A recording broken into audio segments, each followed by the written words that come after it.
मुख्य देख रहे हैं आप, मैं हूं आपके साथ रोहित सरदार। क्या अखिलेश यादव मुस्लिम विरोधी हैं और क्या मुलायम सिंह मुसलमानों के सहारे बेटे अखिलेश से सियासी जंग जीत पाएंगे, या फिर जैसा विरोधी आरोप लगाते रहे कि अखिलेश और मुलायम के बीच ये जंग फिक्स है। ये सवाल आज इसलिए क्योंकि खुद मुलायम सिंह यादव ने आज अखिलेश यादव को मुसलमानों का विरोधी करार दे दिया। मुलायम ने लखनऊ में अपने कार्यकर्ताओं से कहा कि अखिलेश यादव उनकी सुन नहीं रहे। उन्होंने कार्यकर्ताओं से कहा कि अगर मुस्लिमों के हक और हित का सवाल आता है तो वो अखिलेश के खिलाफ भी लड़ने में नहीं हिचकेंगे।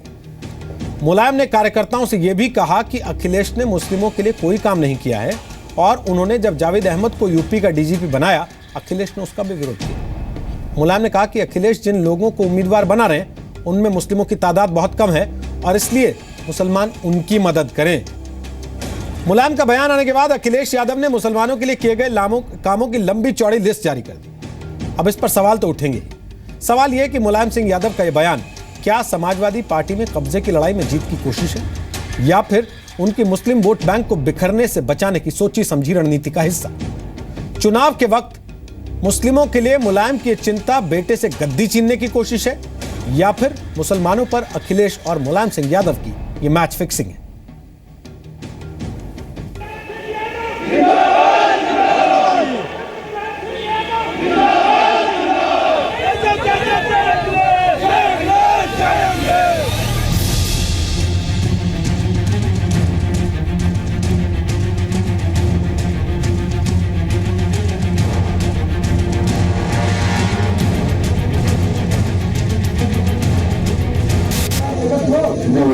तो मुझे कोई समझ है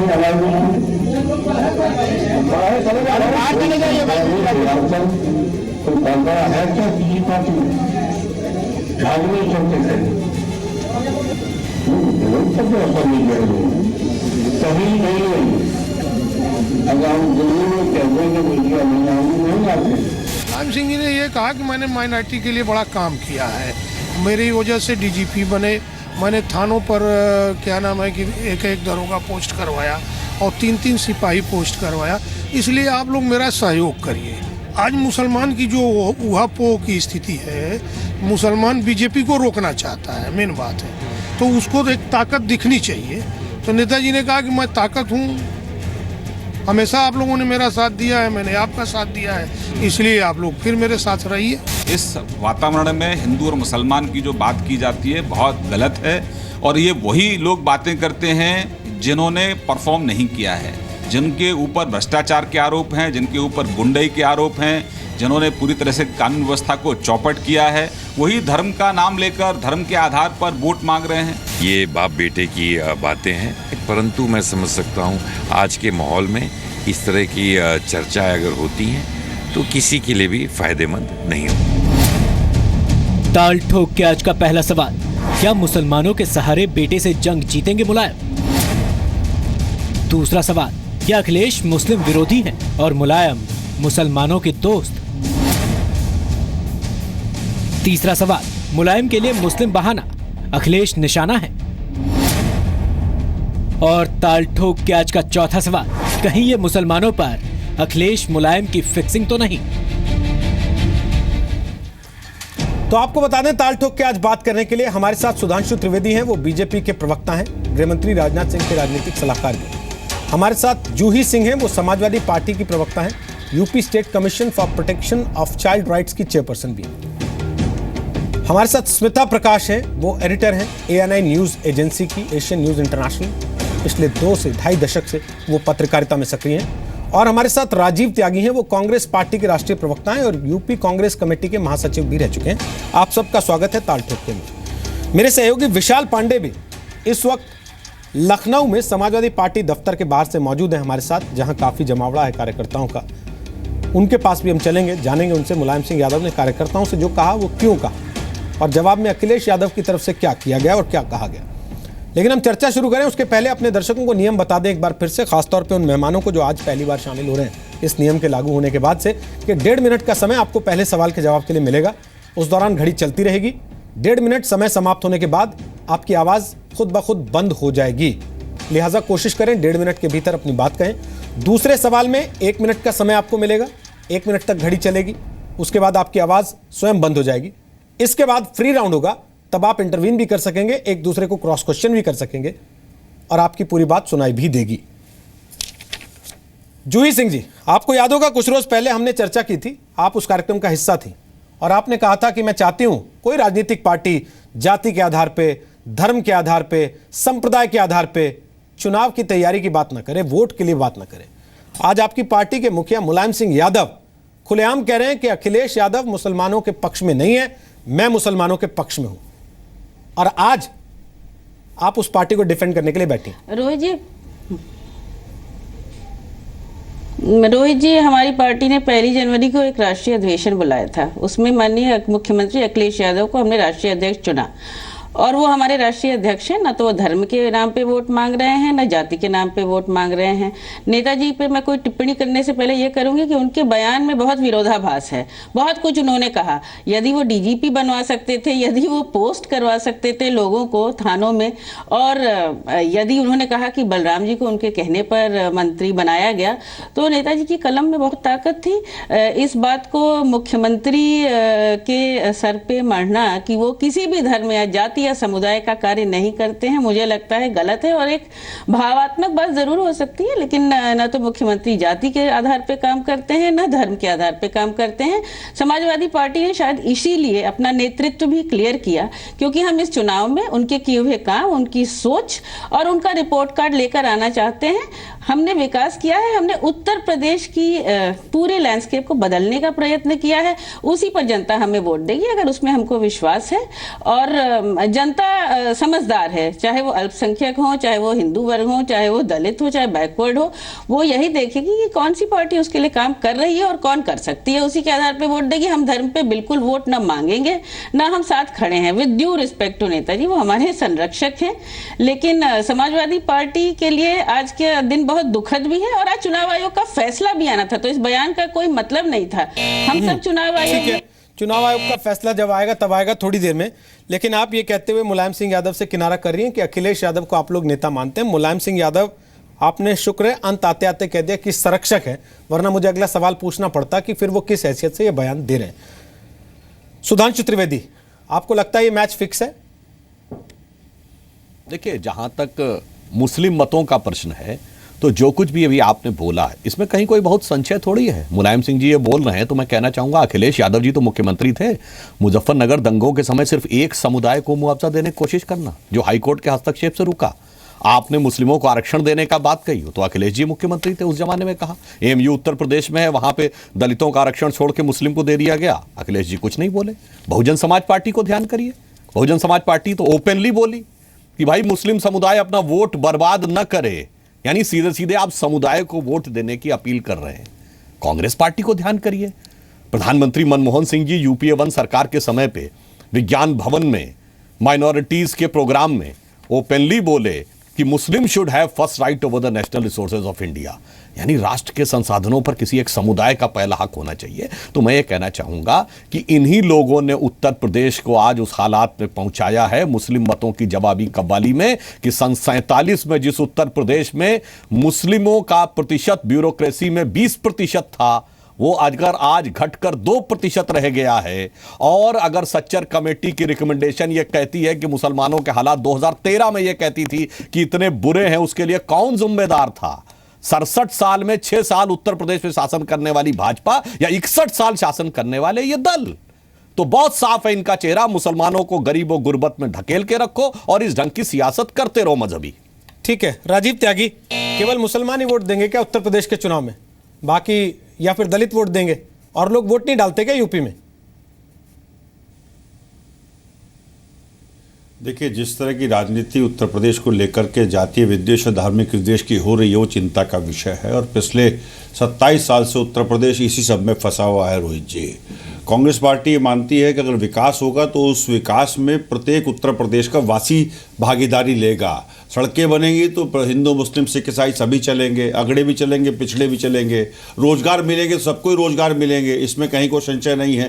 रोटी बेहतर व्यवस्था होगी रोटी की तो उसमें बेहतर निश्चित रूप से सभी को मिलेगी। लेकिन उत्तर प्रदेश को जातीय विद्वेष, धार्मिक विद्वेष में फैलाने का जो कुचक्र है उसमें भारतीय जनता पार्टी अव्वल नंबर पे है। 2014 में भारतीय जनता पार्टी ने गंगा मैया के नाम पे चुनाव लड़ा और निश्चित रूप से गंगा मैया ने बुलाया था, लेकिन गंगा मैया आज भी उनका पुरसा हाल जानने के लिए प्रधानमंत्री मोदी पे समय नहीं है। 2015 में गाय मैया पे चुनाव लड़ाया गया। गाय मैया अभी भी पूछ रही है कि मेरी सुरक्षा का क्या हुआ, क्या कोई केंद्रीय कानून आया, उस पर कोई भारतीय जनता पार्टी की तरफ से जवाब नहीं है। और 2016 में भारत मैया बीच में आ गई और भारत मैया को लेकर के भारतीय जनता पार्टी ने राष्ट्रवाद का एक अलग जगाने की कोशिश की, जो कि छद्म राष्ट्रवाद था। मेरा प्रश्न यह है, क्या इस छद्म राष्ट्रवाद से फायदा होगा? क्या जातीय विद्वेष से फायदा होगा? क्या धार्मिक विद्वेष से फायदा होगा?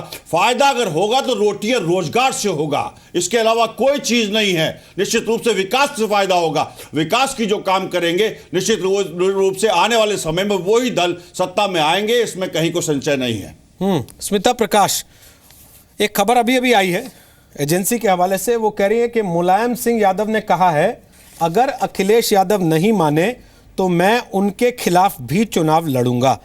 क्या आपको लगता है कि अब भी कहीं इसमें गुंजाइश है कि ये फिक्स मैच है जिसमें बेटा एंटी मुस्लिम हो जाता है तो हिंदू और अगड़े वोट मिल जाते हैं, पिता प्रो मुस्लिम हो जाता है तो मुस्लिम वोट मिल जाते हैं और बाद में दोनों एक भी हो सकते हैं? ये संभावना हमेशा बची हुई।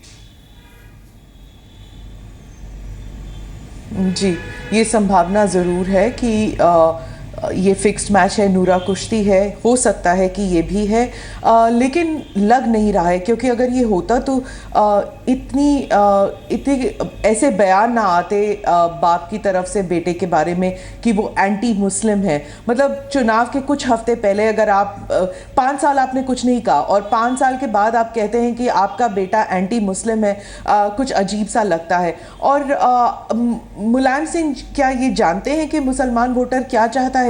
यहाँ तक तो या अभी तक तो कोई नहीं जान पाया कि मुसलमान वोटर क्या चाहता है। शायद मुसलमान वोटर वही चाहता है जो राज्य का युवा चाहता है, वो है रोजगार, या फिर राज्य का दलित चाहता है वो है सशक्तिकरण, या राज्य की महिलाएं चाहती है वो है सुरक्षा। ये सब वही चाहते हैं, उद्योगीकरण हो, स्वच्छ पानी मिले, शिक्षा व्यवस्था में जो करप्शन है उसका खात्मा हो, ये सब मुसलमान वोटर चाहता है। ना कि ये कि हाँ हम बीजेपी को अलग रखें, मस्जिद मंदिर की बातें करें। शायद ये सब जो है वो it was the politics of the previous decade, और अखिलेश जो है वो इस सब से उभरना चाहता है और शायद वो उभर के आ चुका है। और मुलायम जो है अभी भी वो पुराने ख्यालात के हैं, शायद वोटर उनसे अलग हो चुके हैं अब। दीपक मिश्रा हमारे साथ फोन लाइन पर हैं।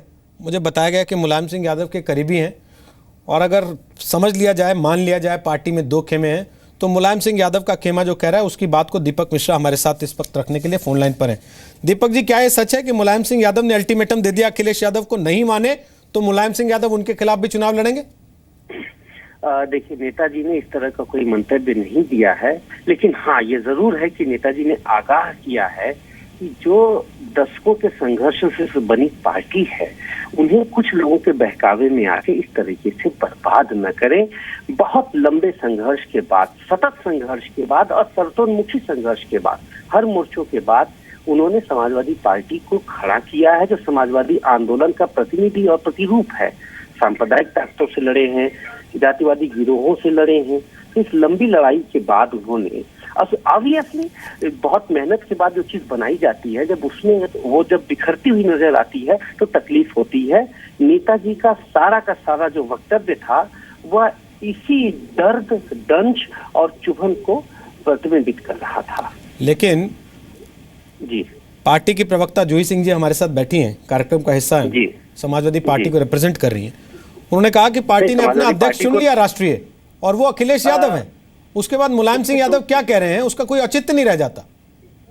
अब ये वह जाने, कल तक तो नेताजी के जो कशीदे पढ़ा करते थे, मैं उनकी बात नहीं करता, लेकिन सच्चाई ये है कि 1,22,00,000 लोगों ने मतदान दिया था। 40-50 हजार से ज्यादा सक्रिय सदस्य हैं, उनमें से मात्र 4 या 5 हजार लोग भी नहीं रहे होंगे। उन लोगों ने एकत्र होकर ये कह दिया कि मुलायम सिंह यादव हमारे राष्ट्रीय अध्यक्ष हैं, तो क्या मुलायम सिंह यादव जी राष्ट्रीय अध्यक्ष नहीं रहेंगे? कल को उनमें से कोई कह देगा कि मुलायम सिंह जी का समाजवादी आंदोलन में कोई योगदान नहीं है, तो क्या मुलायम सिंह यादव जी का कोई योगदान नहीं रहेगा? जो भी प्रतिबद्ध समाजवादी है, जो सत्ता लोलुप, स्वार्थी, सुविधा भोगी नहीं है, जिसने संघर्ष से साइकिल को और समाजवादी आंदोलन को बढ़ाया है, वह मुलायम सिंह यादव जी के साथ है। बाकियों पर मैं कोई टिप्पणी नहीं करना चाहता। सर, लेकिन सुप्रीम कोर्ट ने बड़ी सख्त टिप्पणी की थी, उसके बाद मुलायम सिंह यादव जैसे वरिष्ठ नेता ये कह रहे हैं कि मुसलमानों के लिए वो कर रहे हैं सब कुछ जो कर रहे हैं। हिंदू वोट नहीं डालते क्या उत्तर प्रदेश में? और धर्म का आदमी वोट नहीं डालता क्या? केवल मुसलमान वोट डालते हैं? नहीं, बात वह नहीं है। क्या मुसलमान इंसान नहीं है?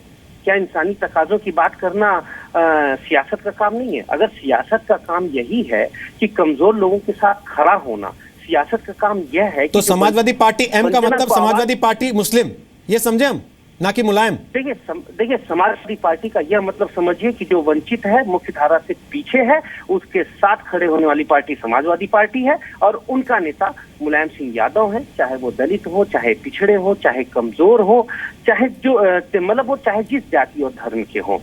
मुसलमानों की बात जो उन्होंने कही तो लगा या लगता क्या ये हकीकत भी है? आप सच्चा रिपोर्ट आप देख लीजिए, आप प्रति व्यक्ति आय देख लीजिए। मुसलमानों की जो प्रति व्यक्ति आय है मुख्य धारा से कम है। नेताजी को लगा कि उन्हें उठाना चाहिए। तभी आप खुद अंदाज लगाइए कि दो पैर हैं, अगर एक पैर छोटा होगा तो देश लकड़ा के चलेगा। यही बात मुलायम सिंह जी ने अपने अनुभव से कहा है, इसमें गलत क्या है? अखिलेश यादव ने आज पूरी एक लिस्ट जारी की है। अगर आपको याद हो, मुलायम सिंह यादव का ये बयान आने के बाद उन्होंने बताया है कि मुसलमानों के लिए उन्होंने सरकार में रहते क्या क्या काम किए। मैं पढ़ने लगूंगा सर, तो ये 24 काम उन्होंने बताए हैं, बहुत सारा समय निकल जाएगा। मालूम है, मैं समाजवादी पार्टी का ही प्रवक्ता और सचिव हूँ। हम लोगों ने संघर्ष से सरकार बनाई है और सरकार को चलाने में बहुत सहयोग भी किया है। ये और बात है कोई राजपद न लिया हो, सिद्धांत बना करता था। सिद्धांत कहता था कि पहले उन्हें पद दिए लेने दो जो वास्तव में हमसे ज्यादा संघर्ष किए हों। तो इसलिए इन चीजों को हमें मालूम है। हम नेताजी के मार्गदर्शन में भाई अखिलेश की सरकार ने जो काम पिछड़ों को, अल्पसंख्यकों को आगे बढ़ाने के लिए किया है, उससे इनकार नहीं करते। मैं आज भी कहता हूं कि समाजवादी पार्टी ने वास्तविक रूप से बहुत अच्छे काम किए हैं। अब ये अंतिम समय में पता नहीं क्या हो गया है, श्री अखिलेश जी को किसके बहकावे में आ गए। हमें लगता है ये श्री नरेश अग्रवाल जी के संगत की रंगत है, जो अपने पिता का टिकट लेने गए थे, वहां झूठ बोल के अपना टिकट लेकर चले आए। लेकिन सही है, सच बहुत दिनों तक पर्दे में नहीं रहता। जूही जी, सूरज निकलता है तो अंधेरा छट जाता है। ठीक है सर। जूही सिंह, आप कह रही थी कि हम धर्म के नाम पे, जाति के नाम पे चुनाव नहीं लड़ते, विकास के नाम पे चुनाव लड़ते हैं। 25 कामों की फहरिस्त अखिलेश यादव ने जारी की है आज कि साहब ये काम हमने मुसलमानों के लिए किए। क्या नौबत आ गई थी ऐसी, ये बताने की आप अपने कामों का भी धार्मिक बंटवारा करें? ये हिंदू के लिए किया, ये मुसलमान के लिए किया। अभी राजीव त्यागी ने पूछा सवाल, बताइए फिर सड़क पे क्या केवल मुसलमानों को चलाएंगे या केवल दलितों को चला देंगे, बाकियों के लिए मना कर देंगे? अपने कामों को अगर हमने किसी वर्ग के लिए किया है तो उसकी लिस्ट जारी करने में तो मुझे कोई हर्जा नहीं लग रहा है। ऐसा तो नहीं है कि हमने केवल एक वर्ग के लिए काम किया है या हम कह रहे हैं कि वो वर्ग हमें वोट दे। अगर हमें लगा कि किसी वर्ग के लिए अधिक काम करना चाहिए, उनको ज्यादा जरूरत है, हमने उनके लिए किया। इसका मतलब ये नहीं कि बहुत सारी जो हमारी योजनाएं, समाजवादी पेंशन, लैपटॉप, कन्या विद्यादान, हौसला, मातृत्व सप्ताह, शिशुओं को मिड डे मील्स, ये सब योजनाओं में हमने कहाँ विभाजन किया मुस्लिम और हिंदू का, या सड़कों को बनाने में, या आईटी सिटी बनाने में, या अगर प्रश्न चिन्ह रहेगा तो 90%, 99% जो मेट्रो कंप्लीटेड है उसमें टिकट तो हम वर्ग और धर्म के हिसाब से नहीं देंगे। तो सोचने का अपना अपना नजरिया है। जिस तरह से वोट मांगे जाते हैं और जिस तरीके की राजनीति चल रही है इस देश में, उसमें लोगों को यह डर है राजीव त्यागी कि आने वाले दिनों में हो सकता है कि मेट्रो स्टेशन के बाहर भी बोर्ड लग जाए, मुसलमान इधर से टिकट ले, हिंदू इधर से। मुसलमान को 50% रिबेट मिलेगा टिकट पे, हिंदू को 20% एक्स्ट्रा देना होगा। क्यों? क्योंकि आपकी आबादी ज्यादा है। फिर कोई दूर थोड़ी ना ऐसा दिन जो स्थिति आज की उसमें। नहीं रोहित जी, आप है ना, आप ये प्रश्न उठाएंगे, ऐसा कुछ नहीं होगा। बहुत बैलेंस्ड अप्रोच और साम्यक अप्रोच चलेगा।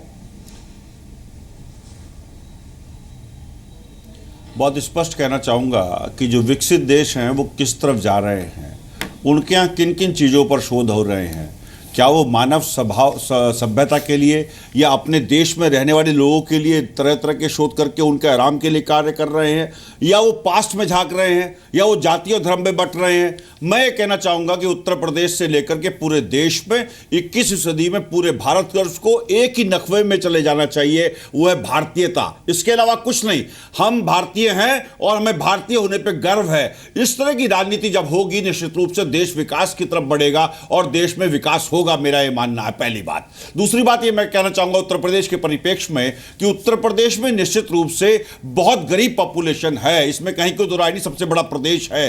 क्या उत्तर प्रदेश की लिटरेसी रेट पे बहस हो रही है? क्या उत्तर प्रदेश में बेरोजगार नौजवानों के ऊपर बहस हो रही है? क्या उत्तर प्रदेश के किसानों को लेकर के बहस हो रही है? जो 2 करोड़ 34 लाख किसान हैं, जिसमें 2 करोड़ किसानों ने बकायदा अपने फॉर्म भर के राहुल गांधी जी को दिए कि कृपया हमारा कर्जा माफ कराइए मोदी साहब से, या खुद माफ करिए अगर आप सत्ता में आते हैं। तो निश्चित रूप से बहस इन बातों पर होनी चाहिए कि लोगों को बेहतर जीवन हम कैसे दें, उनको बेहतर सड़कें कैसे दें, बेहतर विकास कैसे दें, रोटी कैसे बेहतर दें, रोजगार कैसे बेहतर दें, हम महिलाओं की सुरक्षा कैसे करें। लेकिन बहस इस बात पे है कि ये हिंदू है, ये मुस्लिम है, ये सिख है, ये ईसाई है। सर, यही सवाल तो स्मिता प्रकाश ने उठाए अभी थोड़ी देर पहले। कारण ये है कि मैं तो किसी सदी में अपने त्यागी जी, यही सवाल तो स्मिता प्रकाश ने उठाए अब से थोड़ी देर पहले। दिक्कत यह आती है कि पत्रकार तो उठाता है सवाल, लेकिन जिस राजनीतिक पार्टी को चुनाव लड़ना है, जिसको अपना मैनिफेस्टो बनाना है, उसके में खाने बने होते हैं कि इतने दलितों को वो मैंने टिकट दिया, इतने ओबीसी को दिया, इतने सवर्णों को दिया, इतने ठाकुरों को दिया, इतने मुसलमानों को दिया, इतने राजपूतों को दिया, इतने ब्राह्मणों को दिया।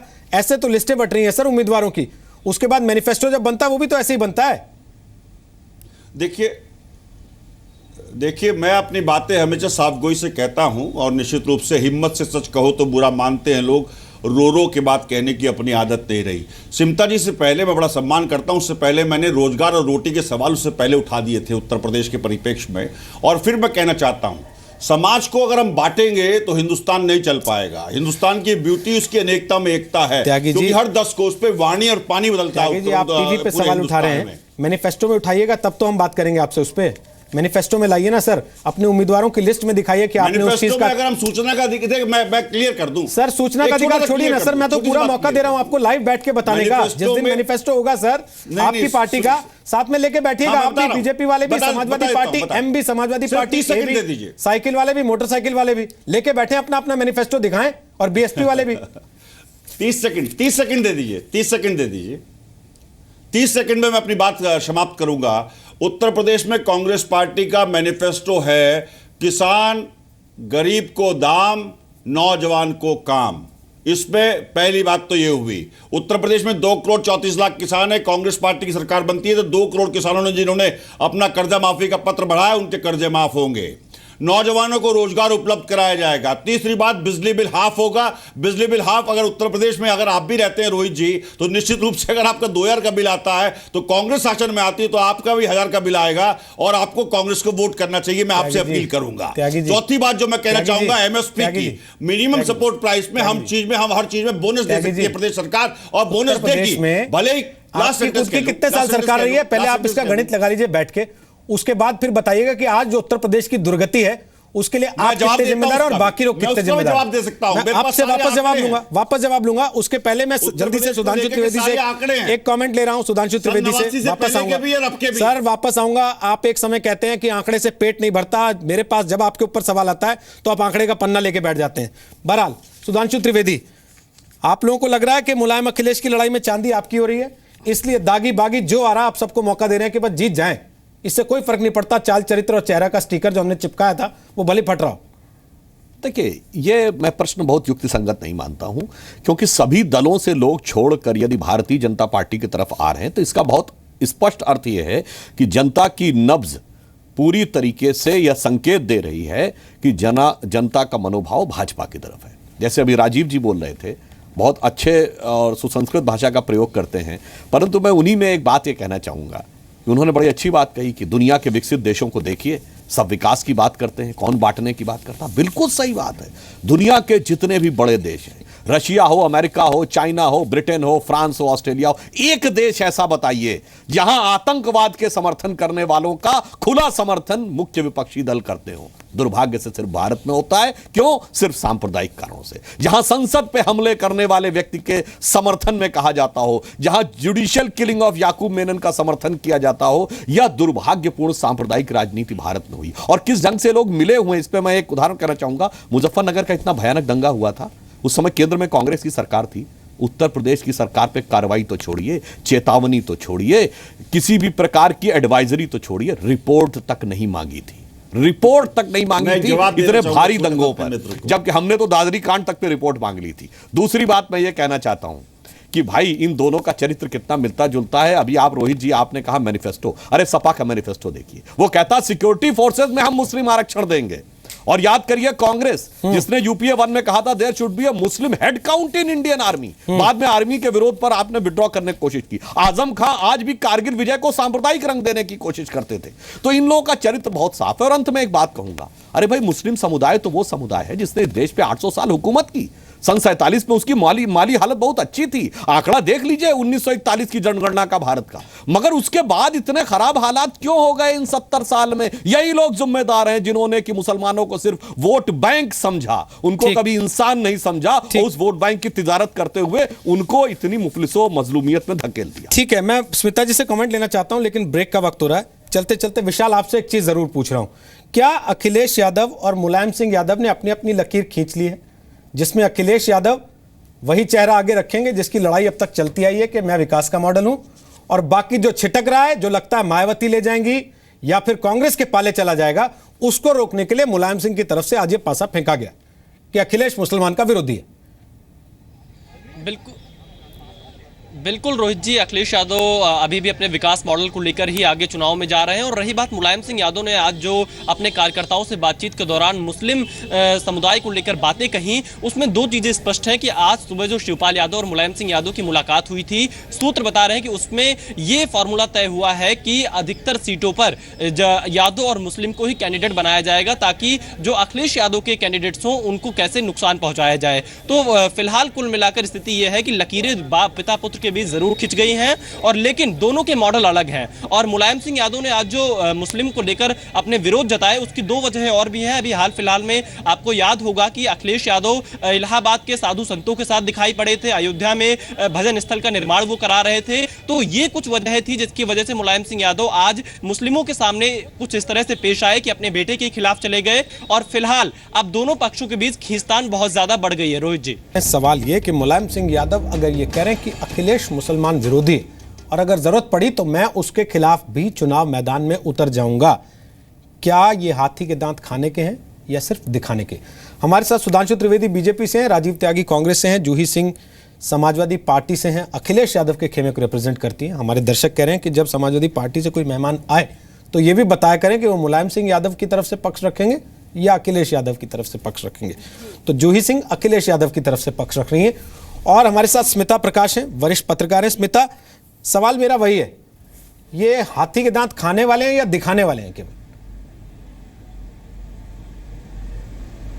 देखिए, जब 19% वोटर जो है, मतदाता जो हैं, वो अगर मुसलमान हैं, तो फिर मुलायम सिंह का जो ये बयान है, ये फेक बयान नहीं है। इसमें वेटेज है, क्योंकि क्लियरली वो कह रहे हैं कि अखिलेश जो है मुस्लिम विरोधी हैं और वो अपने आप को एक मुसलमानों का मसीहा इमेज दे रहे हैं कि वो मुसलमानों का मसीहा है। तो आई डोंट थिंक कि इसमें कोई, मतलब जो वोटर है वो अब एक मुसलमान वोटर जो है, अब वो एक असमंजस में पड़ जाएगा कि किस तरफ वोट करें, विकास के मॉडल के लिए या फिर उस मॉडल के लिए जो उन्हें सुरक्षा देगी। तो इट्स अ कॉन्फ्लिक्ट। और यूपी का वोटर जो है जब असमंजस में पड़ जाता है तो वो या तो मजहब के नाम के लिए वोट देगा या फिर जाति के लिए वोट देगा।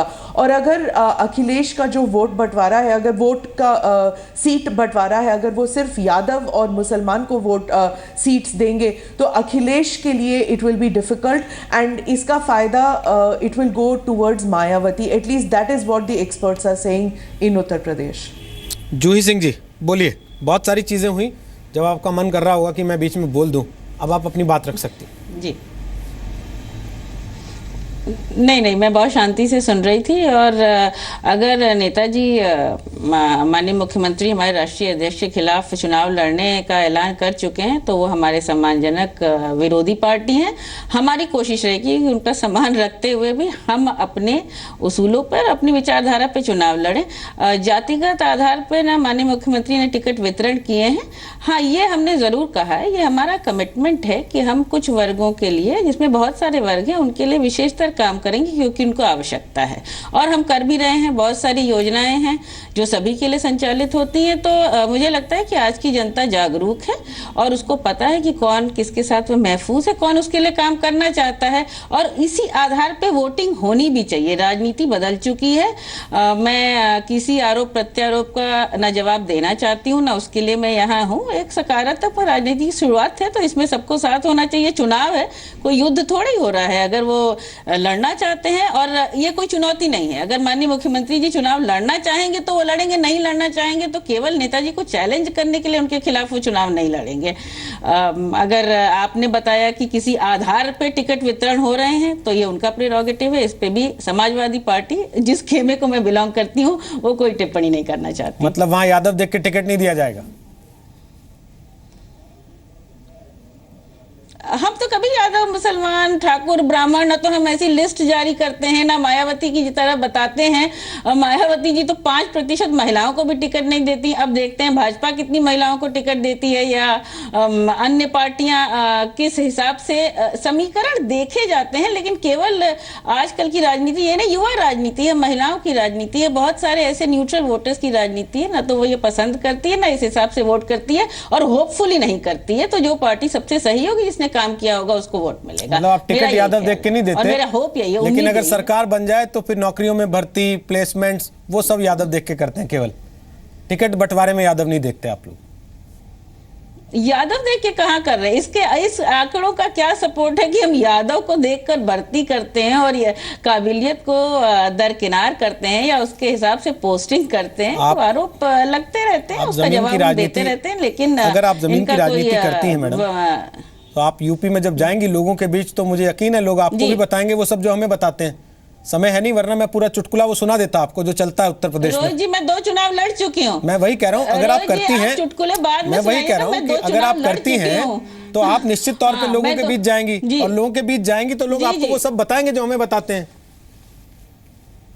और मैं कोई अतिशयोक्ति वाली बात तो कह नहीं रहा हूं जी। मैं 2 चुनाव लड़ चुकी हूँ, दोनों चुनाव हार चुकी हूँ और एक बहुत ही डिफिकल्ट कॉन्स्टिट्यूएंसी से लड़ी हूँ। तो ना मैं सत्ता लोलुप हूँ और ना मैं ऐसी व्यक्ति हूँ जो आपके सवालों का जवाब नहीं दे सकती हूँ। मुझे सब पता है, राजनीति बदल चुकी है और सबको पता लग जाएगा। सब लोग काम करके यहाँ आए, अपना रिपोर्ट कार्ड दिखाएं, उत्तर प्रदेश के मुद्दों पर बात करें और जनता इस बात को समझती है और इसी पर समझ चुकी भी है और वोट भी करेगी, जिसको भी वोट करे। सुधांशु त्रिवेदी, नरेंद्र मोदी जाते हैं उत्तर प्रदेश, कहते हैं कि विकास पे चुनाव होगा। अखिलेश यादव लगातार उनका खेमा कहता है कि विकास पे चुनाव होगा। राजीव त्यागी को आपने सुन ही लिया, वो कह रहे हैं राहुल गांधी ने तो पूरी यात्रा इसलिए की थी कि विकास पे चुनाव होगा। उसके बाद भी लोगों को बार बार ये आहट क्यों आ रही है कि चुनाव तो मंदिर मस्जिद पे ही होगा, चुनाव तो हिंदू मुस्लिम पे ही होगा? देखिए, उसका कारण यह है कि जिन लोगों ने जिस प्रकार का शासन चलाया है उन्हें इस बात की हकीकत का एहसास है कि शासन के इस रिपोर्ट कार्ड के आधार पर चुनाव नहीं लड़ा जा सकता। जो लोग कहते हैं कि काम के नाम पर चुनाव लड़ेंगे, उन्हें पता है कि काम के नाम पर काम तमाम किया गया है उत्तर प्रदेश की तमाम व्यवस्थाओं का, इसलिए वो इस प्रकार की बात कर रहे हैं। जैसे अभी जूही सिंह जी ने बहुत शालीनता से बात रखी कि वो जात पात की बात उनकी पार्टी नहीं करती है, पर यथार्थ उनकी शालीनता के विपरीत बहुत कठोर है। जैसे ही समाजवादी पार्टी सरकार आती, अखिलेश जी मुख्यमंत्री थे, एक ही जाति के लोगों में इतनी योग्यता पैदा हो जाती है कि 2/3 थाना अध्यक्ष एक ही जाति के हो जाते हैं। और इतना ही नहीं, एक ही जाति के लोग पब्लिक सर्विस कमीशन में एसडीएम बनने लगते हैं। और वो कैसे बनने लगते हैं? उन्हें इंटरव्यू में एक ही जाति के लोगों को 90-95% और दूसरे लोगों को 15 से 20% नंबर मिलने लगते हैं। तो भाई ये ठीक है, वो पूरे उत्तर प्रदेश ने देखा है कि क्या यथार्थ था। महिलाओं की जहां तक बात है तो मैं ये बात पूरी जिम्मेदारी से याद दिलाना चाहता हूं कि भारतीय जनता पार्टी एकमेव पॉलिटिकल पार्टी है भारत की जिसने कि अपने संगठन के ढांचे में 33% आरक्षण महिलाओं को दे रखा है। तो समाज के हर वर्ग को साथ में लेकर विकास करने की जो बात है वो सिर्फ हम करते। देखिए बाकी सारी पार्टियां एक दो जातियों का नाम लेती हैं। मायावती जी कहती हैं माइनॉरिटी और दलित एक हो जाएं। सपा का तो MY कॉम्बिनेशन जग जाहिर है। वहीं कांग्रेस पार्टी जो है जिसने जब अपना एक मुख्यमंत्री का कैंडिडेट घोषित किया, जिसे मैं हिम्मत नहीं हिमाकत कहूंगा, तो उनकी जाति को बहुत ही बड़ी शिद्दत के साथ पेश किया। इससे बहुत साफ है कि बाकी सबको एक या दो वर्ग चाहिए। सबका साथ सबका विकास जो मोदी जी का लक्ष्य है उसको साथ में लेके चलने की क्षमता सिर्फ और सिर्फ भारतीय जनता पार्टी में है। इसलिए हमें विश्वास है कि प्रदेश की जनता निर्णायक रूप से भाजपा के पक्ष में अपना जनादेश देगी और यही वास्तविक परिवर्तन होगा, क्योंकि विगत 14-15 वर्षों में इन तीनों पार्टियों ने कमोबेश मिलकर शासन किया है दिल्ली से लखनऊ तक। ठीक, राजीव त्यागी बोलिए। देखिए, भारतीय जनता पार्टी का जो नारा है सबका साथ सबका विकास, इसमें भारतीय जनता पार्टी कुछ ना कुछ मांग रही है लोगों से, और मांगती तो है राष्ट्रवाद के नाम पे कुर्बानी, लाइन में लगाने के नाम पे कुर्बानी। कांग्रेस पार्टी मानती है हर हाथ शक्ति, हर हाथ तरक्की।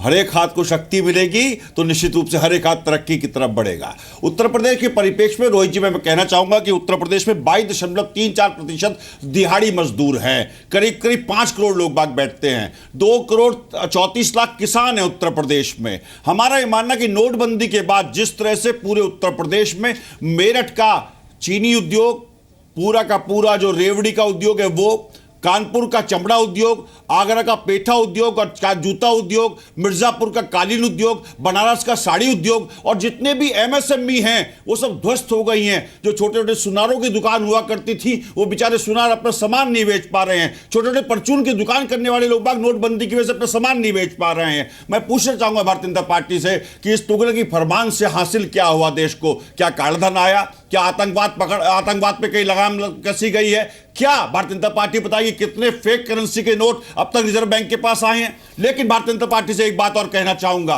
भारतीय जनता पार्टी बात करती है मुस्लिमों को कुछ नहीं मिला 60 साल में, 70 साल में। आपने हिंदुओं के लिए क्या किया? आप तो हिंदुओं का दम भरते हैं। आपने तो सौगंध राम की खाते हैं, मंदिर वही बनाएंगे पर टाइम नहीं बनाएंगे, लेकिन जनता को ऐसी बेवकूफ बनाएंगे। कहां है वो कार सेवक जिन्होंने कुर्बानियां दी थी? उनका क्या पुरसा हाल आपने जाना? क्या आपने राम मंदिर के निर्माण के लिए कोई प्रयास किया? मैं पूछना चाहूंगा। लेकिन आप ये कह देंगे हाँ भव्य राम मंदिर का निर्माण हो चुका है, जिसको नहीं दिख रहा वो देशद्रोही है। तो आप देशद्रोही बता देंगे ऐसे लोगों को? ठीक है। 50 दिन की 70 दिन की नोटबंदी के बाद क्या अंतरिक्ष से जो अच्छे दिन चले थे, आपने नोटबंदी का जिक्र छेड़ा है सर, क्या राम राज्य जानकारी दे दो, क्या हरात शक्ति मिल गई? क्या रोजगार मिल गया लोगों को? क्या किसान को बेहतर दाम मिल गया? ओके त्यागी जी, एक नई जानकारी आ रही है, वो ऐड करते हुए सुधांशु त्रिवेदी आप जवाब दे दीजिएगा, फिर मैं क्लोजिंग कमेंट स्मिता प्रकाश से लूंगा। नई जानकारी ये है कि आज से अभी से आप ATM की जो कैश लिमिट 4,500 रुपए थी वो 10,000 तक हो गई है, तो 10,000 रुपए प्रतिदिन आप निकाल सकते हैं। इसके अलावा सप्ताह में जो आपको पैसे निकालने की लिमिट दी गई थी वो लिमिट भी अब बढ़ाकर 1 लाख रुपए कर दी गई है।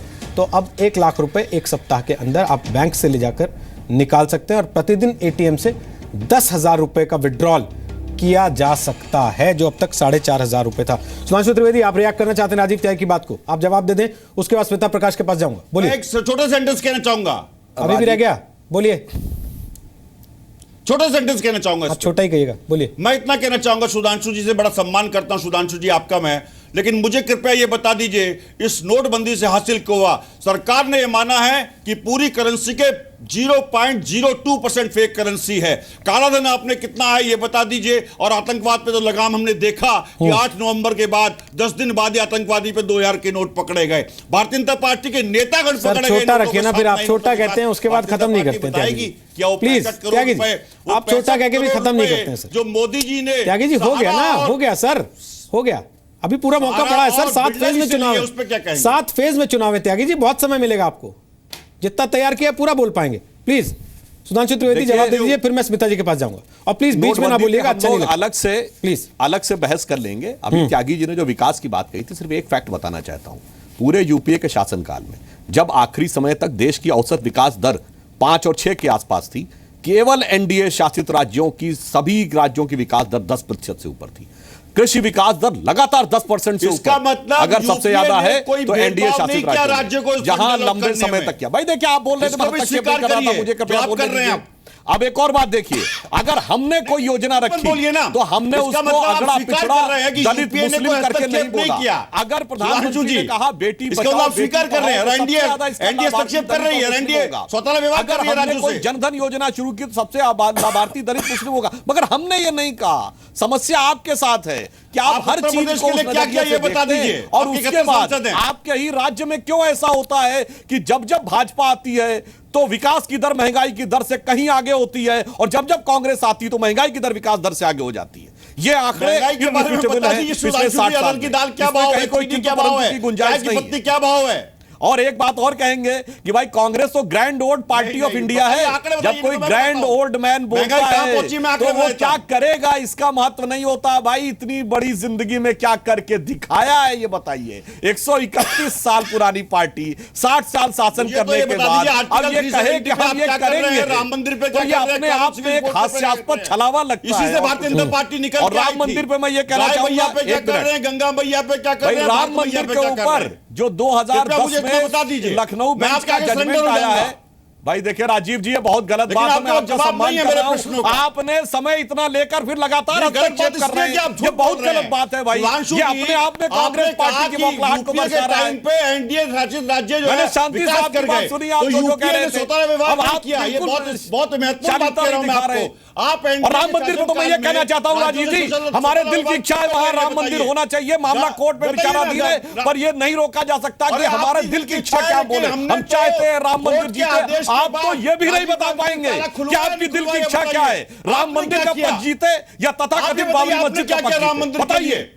आप ये बताइए कि गाय मैया के लिए क्या किया। प्राइम मिनिस्टर और the floor of the house कहा था कि वो बाबरी मस्जिद तथा कथित बाबरी मस्जिद दोबारा बनाएंगे। बताइए आप कायम है या नहीं। हम तो आज भी कायम है कि वहां राम मंदिर होना चाहिए। चलिए ठीक है, जवाब आप दीजिए। ठीक है सर, हो गया। आप दोनों का चुनाव प्रचार देख लिया लोगों ने और समझ में आ गया कि क्या होगा उत्तर प्रदेश के चुनाव में। स्मिता प्रकाश आज 10,000। आवाज बंद सर, त्यागी जी आवाज बंद हो गई। आप अकेले बोलते हैं तो भी आप बोलना चाहते हैं, आप दूसरे का जवाब लेते हैं तो भी सोचते हैं कि मैं ही जवाब देता रहूं, क्योंकि मेरा ही जवाब सही माना जाना चाहिए, दूसरे का तो नहीं माना जाना चाहिए।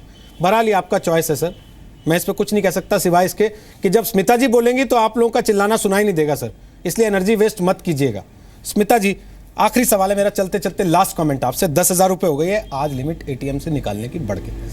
बैंकों के बाहर, एटीएम के बाहर लाइनें अब काफ़ी हद तक कम होने लगी हैं। आपको लगता है कि उत्तर प्रदेश का जो 7 फेज का चुनाव होगा उसमें नोटबंदी को याद रख के लोग वोट देंगे कि हमको वहां बैंक के बाहर पैसे नहीं मिले थे, लाइन में लगना पड़ा था, या इस बात को याद रख के वोट देंगे कि सड़क पे चलते थे तो डर लगता था?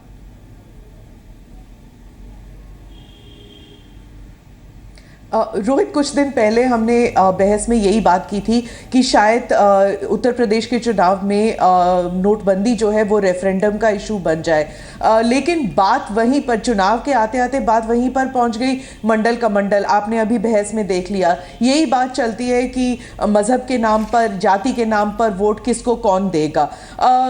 इसमें एक बात और जुड़ गई, परिवारवाद, और इसकी वजह से the situation has become very confusing.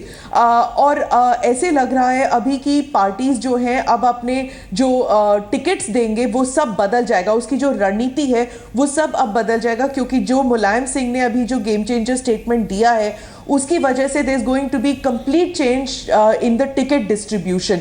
ये जो था ये 10 दिन पहले या 20 दिन पहले इसके बारे में किसी को पता नहीं था, लेकिन इट इज वेरी सैड कि विकास का जो मॉडल है वो तो सब भूल चुके हैं। आज आपने देखा होगा राहुल गांधी की स्पीच में भी वो किसान के बारे में नहीं बात कर रहे थे, वो फटी हुई कमीज या फिर मोदी जी के पद्मासन करने या ना करने के बारे में बात कर रहे थे। तो कहां पर दलित, शोषित, वंचित लोगों के बारे में ये लोग बात कर रहे हैं? नहीं, कोई नहीं कर रहा। सिर्फ अब जाति के नाम पर या फिर एक दूसरे को नीचा दिखाने के लिए बयानबाजी चल रही है।